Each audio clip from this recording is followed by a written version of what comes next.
Welcome to Equipped for Impact, the podcast designed to assist Christian parents, leaders, and educators to raise up the next generation to stand firm in their faith and influence their world for Christ.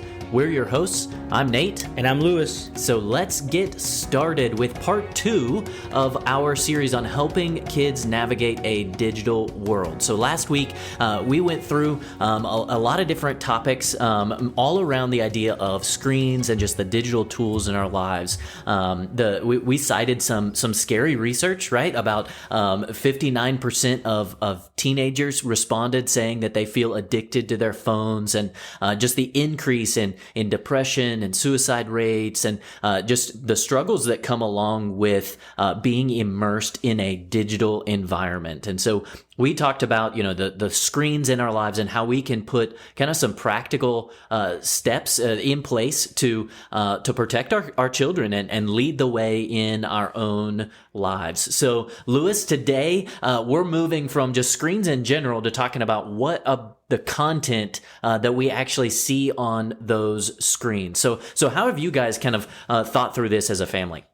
Well, we mentioned it last time. 80% of Christian teens say that their worldview is shaped more by media than by scripture. And sometimes it isn't just the overt things in media, right? Like as parents, we try to shield them from that. Yep. A lot of times it's all of those underlying philosophies and attitudes that are going to shape our kids more than others. Like I remember when my girls were younger and they were hooked to YouTube, and parents, some of you can relate to this. They watched a lot of YouTube videos, and we did what a lot of parents do. We were young parents, and we just handed them a tablet so they could keep themselves entertained. And I thought we were doing a good job. Like I thought we had filtered things out, and we were even doing like the YouTube Kids app. And so it's safer. It right? is, yeah. It's supposed to be, right? But thankfully, my wife realized early on that this wasn't a great thing. And I remember one day coming home and she said to me, Lewis, I think we shouldn't let our girls watch YouTube Kids anymore. And I was like, why? Like, did they see something? Like, I was worried that they had seen something that was like inappropriate or derogatory. Mm-hmm. And I was like, oh man, like that was terrible. But she just said to me, she said, I've noticed that their attitudes change. And I don't like what they're becoming when they watch these videos on YouTube. Like, wow, they're becoming sassy. They were becoming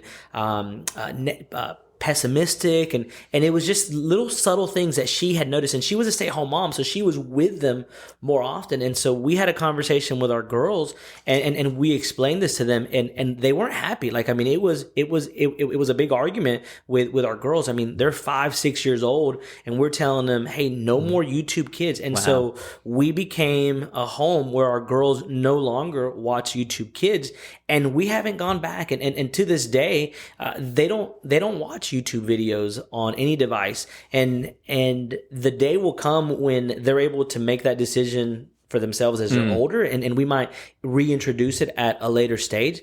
But we made that decision. And that's why we need as parents to consider Philippians 4:8 as our guide, right? Yeah. Whatever's true, noble, right, pure, think on these things. Yeah. And we weren't doing that as parents. And so we made that decision early on.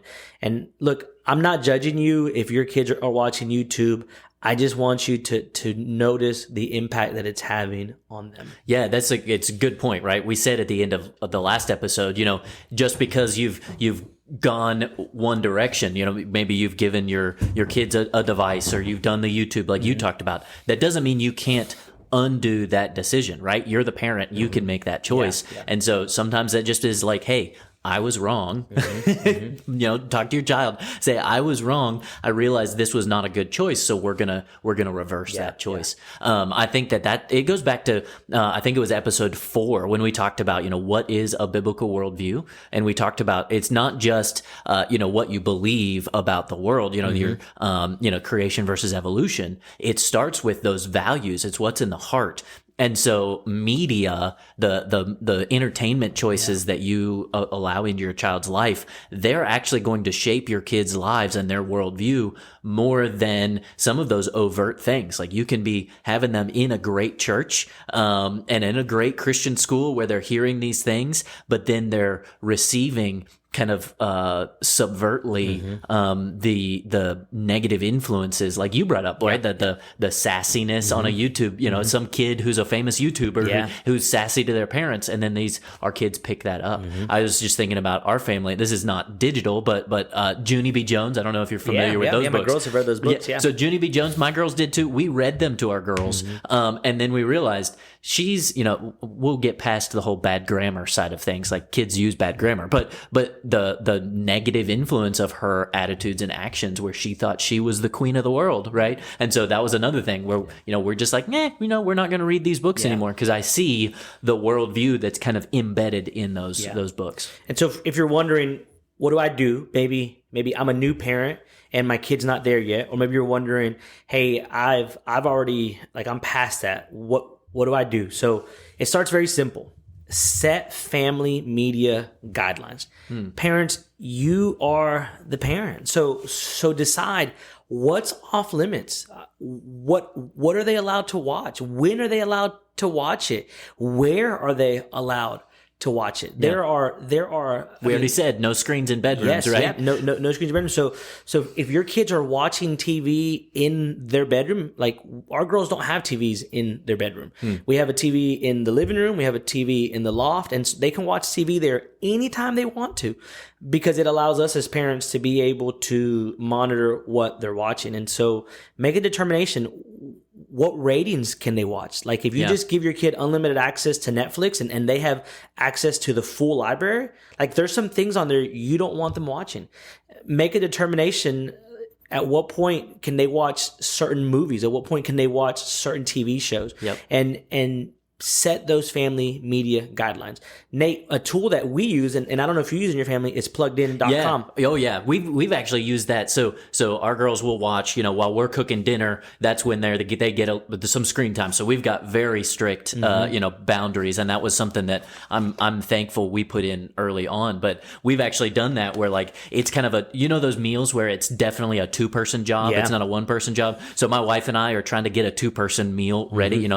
We need both of us, and the girls were trying to find something to watch, and they were asking about a certain show, and we're like, I kind of remember, I'm not sure. Yeah, just go ahead. And then at one point, thankfully, my wife is definitely the more wise one of the two of us, and so she was like, no, hold on, and she pulls out her phone, goes to pluggedin.com, and I think she used Common Sense Media. She went on Common Sense to look at the ratings for that real quick before we gave the okay. We were tempted. We almost just said yes, and thankfully we caught something that they probably should not have watched, and it is because we checked, we checked the reviews there. So if you're not familiar with pluggedin.com, it's a ministry of focus on the family where they review books, they review movies, they review TV shows, they review video games, they even review YouTube channels. Oh, wow. And so if you... I didn't know that. Yeah. And so if there's a new movie that comes out and your teenager is like, hey, I want to go watch this movie, go on YouTube. I'm sorry, go on Plugged In and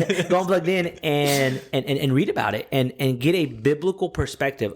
Common Sense Media is another good one. Now, Common Sense Media is not a Christian company. No, and there are some issues that they take on that are probably at an opposition from a biblical worldview, but it is a good resource because you're able to see what other parents say. You're even able to see what other kids say, and those are good resources. And another Which thing, sometimes that's even more telling. Yes. Like there's a kid, it might be a review from a kid that's saying, oh, this was awesome because, XYZ. And you as a parent, hopefully with a biblical worldview, can look at that and be like, oh, if a kid is saying this, well, then I know I definitely don't want to let my kid watch that. And something new that Plugged In has just released that's actually really cool is they have links to these YouTube videos that they've created where you can set parental controls on Hulu, Amazon Prime Video, Disney Plus, Netflix, Apple TV, Peacock. And so they've created these videos that walk you through how to set up parental controls on those platforms if you're using them. One platform that we've used as a family is called VidAngel. It's a streaming service, and so I would encourage you to check that out. But if you let's say you want to watch a movie with your kid that you really like, that you're like, hey, let's go watch the original Jurassic Park.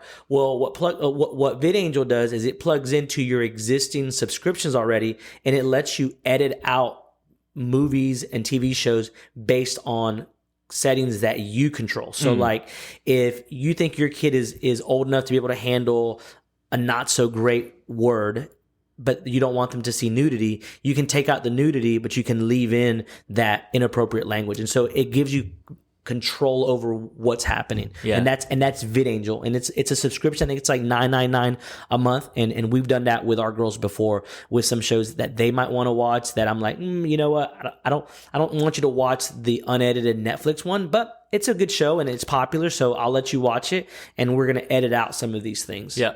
I had a friend who he used that all the time. You know who this is, Yes. Lewis, but he would let his kids watch certain shows because he had some pretty thick filters on, and that was one of those where I had to be like, "What? You let your kid watch what show?" And he was like, "On VidAngel, it was filtered. That all the bad stuff was out." So anyway, I've heard that's a really good thing. You know, we don't have sponsors for this. This is presented by our school, but I mean, maybe Plugged In should sponsor this podcast. They should, or they should maybe send us some free swag, right? The Plugged In t-shirt. Yes. Or VidAngel could give us a free subscription. Maybe if enough Wayne Christian School parents subscribe and tell them that they heard about VidAngel on our podcast, they might, for impact. They might send us some free subscriptions. The last thing I would say is watch it together, right? Use it as a discipleship tool. Now, my oldest daughter, she's a teenager now, and so there's some things that she has started watching that we get to talk about it. So she's getting to that stage where she might want to watch Star Wars. Like, I'm a big Star Wars fan. In fact, we watched the last Star Wars that came out in theaters. We watched it together, and we talked about it. And there's a point now where I can watch certain things with her that I can't watch with my younger daughter because she's not a teenager yet. And so watch it together, use it as a discipleship tool, and don't see it just as entertainment. Again, I mentioned, I think in the last podcast, we talked about watching Little House on the Prairie. We watch that as a family.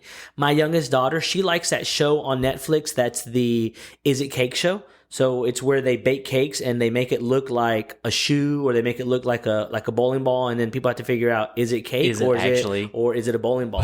And so we watch that together, and it's something that we watch and we enjoy, and we talk about it. Now, I'm not using that to disciple her, but it's just time that we're spending together. But it is. I mean, you end up having conversations that can arise out of that, and I mean, most of discipleship is just relationships, right? And if you don't have anything in common with your child, you don't have anything to talk to them about, you don't show an interest in their life, then there's not a basis for that relationship other than, biologically I'm your parent, so that's a good relationship building opportunity. Now, Nate, you do something really cool in order to kind of limit. So this is going back to screen time, but just kind of protecting what your girls are seeing. Like, you do something interesting in your home, right? Yeah. So we try and protect our weekends. It's kind of like our Sabbath, and not a hardcore, like, we're not going to do any work, we're not going to do stuff, I still mow the grass, things like that. But we really try and protect those as, days that we're not on devices, as much as we can, as much as practical. And, when I come home, we talked about modeling. So I put my phone on top of the fridge, and hopefully it will stay there most of the time that I'm at home, and especially on Saturdays. And so in a way to kind of replace, we talked about this last episode, we try and spend long stretches of time outside on Saturdays with no devices, just letting our girls play, play in the yard, climb in the trees, just to be kids outside. And so, we may just be sitting on the back porch, or we might be playing with them, but it's a replacement. It gives other times where you're not just kind of consuming, but you're out, enjoying nature, enjoying God's creation. And it just gives you another opportunity to have real life embodied experiences instead of just, we're bored, let's flip on the TV or something. And so if you've been inspired by this and you want to know more, there's a book that I would encourage you to read now. Again, I haven't read this book fully. I've just read excerpts from the book, and it's not probably written to a biblical worldview, but it's called the Tech Wise Family: Everyday Steps for Putting Technology in Its Proper Place by Andy Crouch. And it offers practical guidance for families who are aiming to navigate the digital age thoughtfully. And so that's just a resource that parents may want to check out. So Let's talk about social media now, Nate. It's the big one. Yeah, I think that's one everybody's been waiting for, right? Yeah, so social media, honestly, this is probably one of the biggest battlegrounds for our kids. And I think it's telling, right, that legally children cannot create a social media account or any online account without parental consent until they are 13, right? Because the government has decided that 13 is the age that you can sign a contract to give your information away.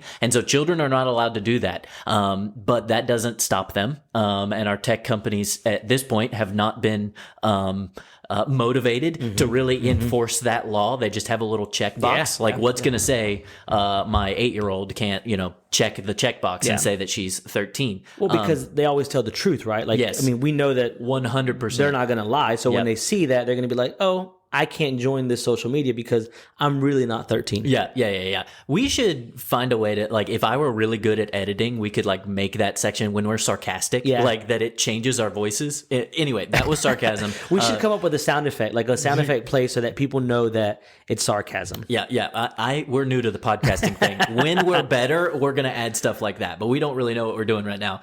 But anyway, if you've ever seen, a teenager post a picture and then check their phone obsessively for likes and comments and all that, you know exactly what we're talking about. Social media isn't just a distraction. It really is shaping their identity. That's one of the things I mentioned last podcast about the anxious generation. And it's just that, social media really thrives on the comparison culture, and it's leading kids to measure their worth by likes and comments, and it creates this weird feedback loop. And they've actually researched this with YouTubers and things like that are algorithmically, curated what you see. And, it makes this feedback loop where, like, I'll post this one thing, it gets a big positive reaction. And so I'm more likely to do that thing to get another positive reaction. Well, just think about some of the challenges that exist on TikTok. I don't use TikTok. I don't have a TikTok account, but I've seen, like, where kids do TikTok challenges, and a couple of years ago there was a big fad where, like, kids were videotaping, like, destruction of public property and, like, throwing it on TikTok or Instagram, and so kids started to model that and repeat that. Or the Tide Pods. Do you remember the Tide Pods? When people were eating those, right? Yeah. And so it's this constant desire to get feedback and to get a response. Now, this could be a positive thing because God did wire us this way so that we learn from our parents and family what is valued in our culture. So it's not a bad thing that kids want to emulate behavior. But that was designed to be in an embodied experience in the family. Yes. But when kids replace the parent influence with the greater world of the internet, then they're letting people who should have no influence on them whatsoever determine who they become. Like kids see something on social media and it begins to shape who they are. I just read a book yesterday to one of our second grade classes called If I Only Had a Green Nose by Max Lucado. And I would encourage you parents, it's a short book. It's really cute, but it's about this guy who lives in a fantasy world where the whimsicals are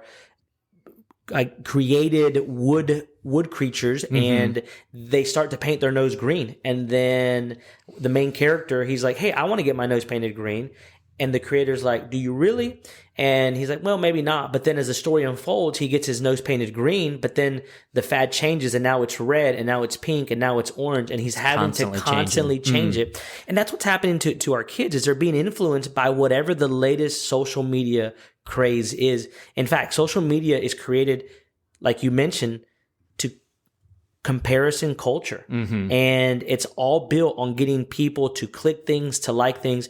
And your whole social media platform is actually shaped by your things. In fact, a few years ago, Facebook got into some trouble because people figured out that there was a way that you could go on Facebook and pull out what Facebook knew about you. And based on your likes and based on your comments and based on the pages that you followed, it determined, it created a political identity for you. And so there were people that were going on there and could see that Facebook had labeled them as ultra conservative or as ultra liberal based off of those things. Wow. And this is all like relatively, and I hate to say benign, but this is all just relatively benign ideas, you know, like this gets a lot of attention. And so I'm going to keep doing it. But then it gets even worse when we talk about how especially teen girls are most susceptible to this. According to the research that's out there, you know, if they spend 3 hours a day on social media, they're far more likely to struggle with things like anxiety and depression. And over 64% of teens have been exposed to harmful content such as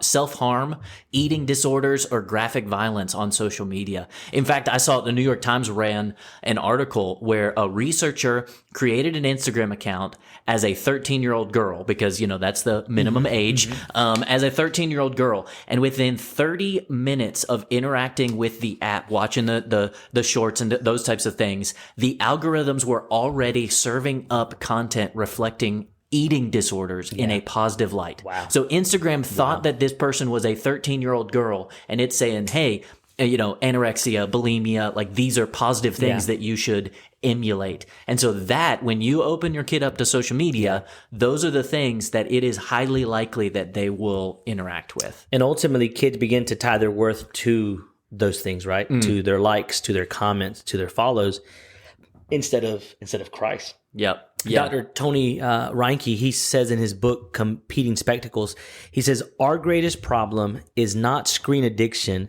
but sinful distraction. We must teach our children to fix their eyes on Christ, not the endless stream of digital approval. And when I read that, I was like, wow. Yeah. And I mean, like, that speaks volume. And so how do we address this, right? So yeah, I think I would say the first thing, like we talked about with giving your child their own personal device, the same thing applies to social media. Delay social media as long as possible. Most experts are saying at least age 16. Again, the anxious generation, Jonathan Haidt, he said, you know, that would be a bare minimum. You know, they've gone through puberty where a lot of these social development is happening, you know, psychologically, emotionally.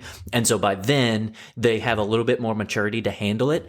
Personally, I would say that's even still too young. But 16, I think, would be the minimum age you start talking about. Is this even something that we as a family want to allow? Yeah. And I think to just build off of that, if you decide that you want to start letting your child have access to social media, maybe you've already let them have access to it. And so maybe you're thinking, okay, what do I do now? Well, remember, you're the parent, so you can say no, right? You can say no. Yep.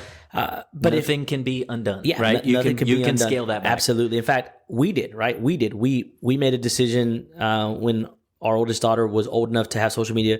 We allowed her with some heavy filtering and some heavy parental controls, but then we came back and we're like, you know what, this is not the best thing. And so we've made a decision for our kids, like, you know, if we let them have social media, it probably won't be until they're 16, if that. But here's what you can do, right? If your child already has access to social media, just teach them to ask a very simple question.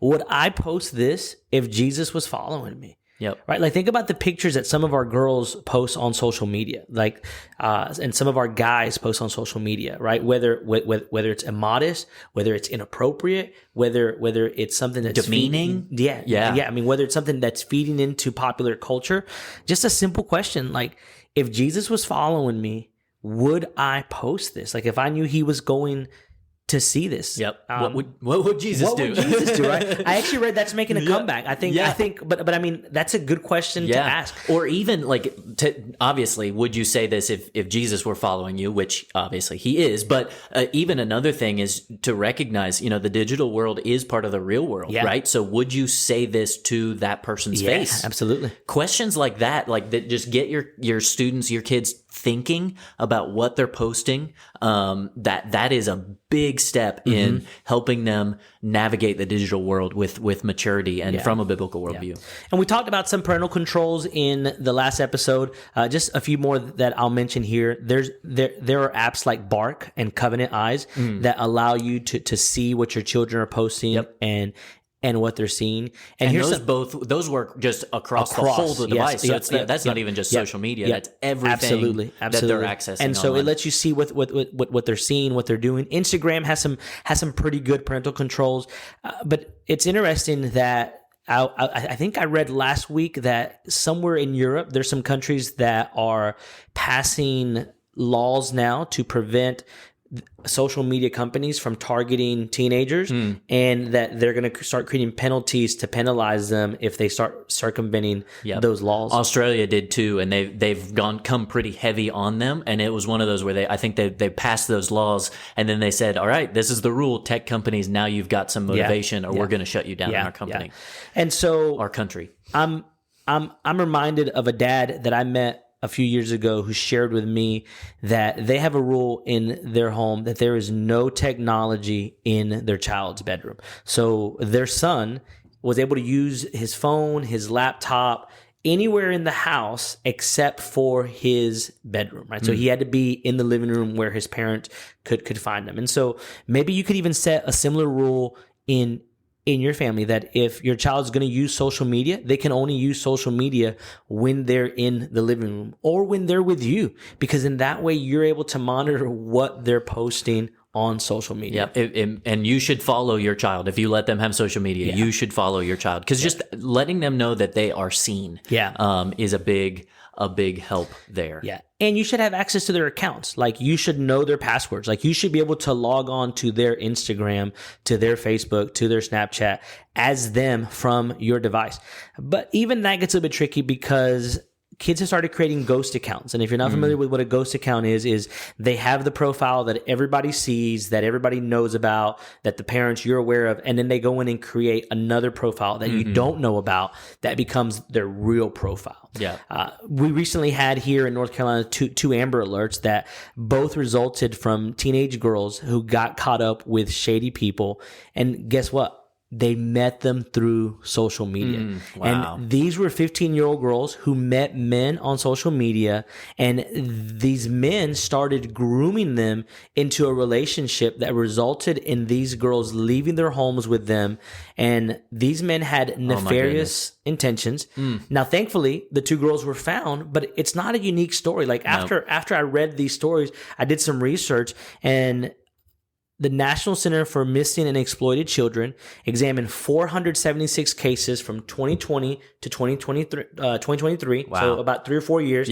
And what they found is that children were lured online and they were reported missing. And what they found is that over 80% of them, these cases started on social media or online gaming platforms. Wow. Oh man, that's crazy. And so parents, I guess the encouragement here for you is be the parent, be aware of what's going on, and just being aware is going to solve a lot of those problems on the front end. So as we wrap this up, Lewis, you got any last, recommendations or notes of encouragement for the parents listening? Well, parents, if you want to learn more about this, let me recommend a book. I had the privilege of meeting Kathy Cook last year at a conference on the mental health crisis in teenagers, and she talked about her book, Screens and Teens. Now, I haven't read the book, but she gave a talk on the book, and this is a great book for understanding the effects of social media on kids today. And so if you're interested by this topic, check it out, because what we know is that technology is deeply woven into our kids' lives. But here's the good news. God has equipped us to lead them well. Mom, Dad, I want you to imagine what your home would feel like if your kids weren't glued to screens, but if they were engaged in real conversations with you, if they were reading God's word, if they were growing in their wisdom. Now, that kind of change doesn't happen overnight, but it does happen when we take small, intentional steps. So remember this. Your kid's identity is in Christ. It's not on their online status. Their entertainment choices are going to shape their hearts. So help them choose wisely. And then ultimately, you're the parent. So you set the tone for screen time in your home.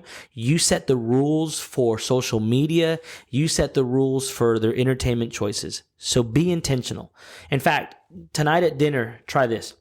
Ask your kids about their favorite online influencer. Then talk about what kind of worldview that person is shaping. And that'll even just get that conversation going, and they might be thrilled to tell you all about this person that you have never met and you have no clue about, and that's going to be eye-opening. So just have that conversation, and that will be that'll go a long way in their discipleship. So, y'all, if we want to hear from you guys, if you've got questions you want us to answer here on the podcast, if you've got questions about things that we've said even here about screens or entertainment or social media, send them our way. You can email podcast@waynechristian.org, and we'll take a look at those and see how we can help, because we want to do this for you. We're here to assist you to be equipped so that your kids can influence their world for Christ. And if you know a parent who might find this helpful, share it with them, and make sure you subscribe so you don't miss our next episode. But until then, let's keep leading the next generation to stand firm in their faith and influence their world for Christ.